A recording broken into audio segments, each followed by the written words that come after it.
বরাক উপত্যকার ঐতিহ্যবাহী শ্রী শ্রী সিদ্ধেশ্বর শিব মন্দির কপিলাশ্রমে গতকাল নদী ভাঙনের ফলে মন্দির প্রাঙ্গণের পাকা করা একটি বাথরুম নদীগর্ভে তলিয়ে যায়। এরই সঙ্গে বাঁশ গাছ, কদম গাছ সহ বিভিন্ন প্রজাতির গাছ সহ 200 মিটার জমি নদীতে তলিয়ে যায়। এই ঘটনায় এলাকা জুড়ে গভীর উদ্বেগের সৃষ্টি হয়েছে।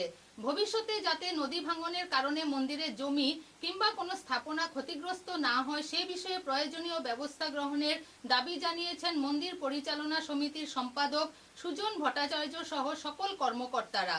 তারা বরাক উপত্যকার সকল জনপ্রতিনিধি এবং রাজ্যের মুখ্যমন্ত্রীর দৃষ্টি আকর্ষণ করে দ্রুত প্রতিরোধমূলক ব্যবস্থা গ্রহণের অনুরোধ জানিয়েছেন।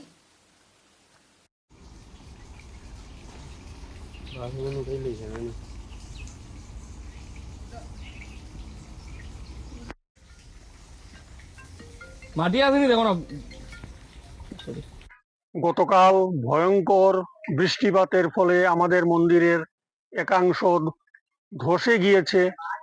কারণ আমরা জানি এই মন্দিরের প্রোটেকশন একান্ত দরকার।